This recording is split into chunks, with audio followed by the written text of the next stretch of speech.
Hi guys, welcome to another Mind Right Monday tip of the week. This week we're going to come at you with a really heavy topic. We're going to talk about shame, molestation, and rape.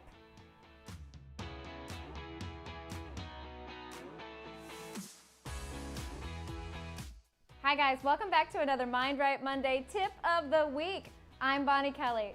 So this week we're talking about something a little bit heavy, and it's talking about the correlation between shame, molestation, and rape.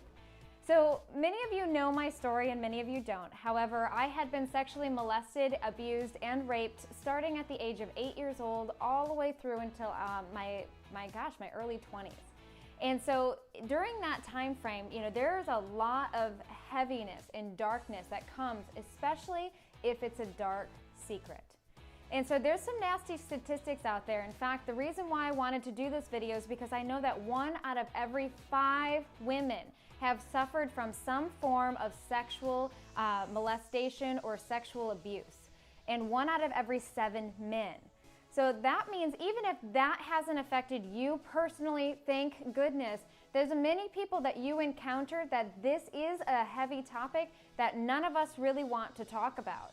Because there's so much shame and embarrassment that is surrounding these kind of vile acts of betrayal and pain. And a big thing even more is that out of that 1 out of 5 statistic, the majority of those women who have been sexually molested, and this goes for men, are usually done by a family member. Somebody that's close to the family. It's not some stranger danger on the street that came and kidnapped us from the park. No, there's a true act of violation that happens right within the home or in close proximity to the home. Whether that's a neighbor, a family friend, aunts, uncles, cousins, relatives, brothers, sisters, a lot of this stuff happens. And so the reason why I want to talk about this is because in my own personal story, when I started my development on recovery, one of the biggest things that I had to get real with was coming to acceptance that this happened. I had so much shame and I was so embarrassed. And a big part of why I was holding on to that for so long was because I was blaming myself. I felt that I should have known better. I was old enough to do something about it, that I didn't prevent it, I didn't stop it. And because I didn't do something, because I didn't fight it off or advocate for something different or scream it on the rooftop, that for some reason it was my fault. And in fact, that many of you listening to this, you probably feel that way as well. Is that you feel that you could have done something, and because you didn't, that you're at fault for this. That's actually a common thread or a common thought process within these kind of acts of violence. So I want you, if this is you or if you know someone like this, is to recognize that it isn't your fault. And even though, yes, it started when I was 8 years old, definitely was too young to understand, but the older that I got, when I was in my 14, 15, 16, 17, I might have been old enough, but the reality is I didn't have the support or the understanding to know how to deal with that. So let me give you some disclaimers around acceptance. Accepting your history does not equal acceptable. Let me repeat that. Acceptance does not equal acceptable. Meaning that I can accept that these things happened in my history. They were painful, they sucked, they were gross, I hated them, they're disgusting. I can accept that that is part of my story. There's a great quote that says that you can forgive someone and still testify the next day in court. I love that because it helps remind me that but forgiveness requires that acceptance, right? That willingness to accept. And that accepting my history does not mean that I give up my rights to go to court and testify against a wrongdoing. Often we just are so ashamed and so embarrassed that we keep it secret, we keep it safe, we protect it. We hide it. We don't want anyone to know because there's so much embarrassment or disgust or disappointment that is filled within our hearts and our mind that we don't want anyone to know.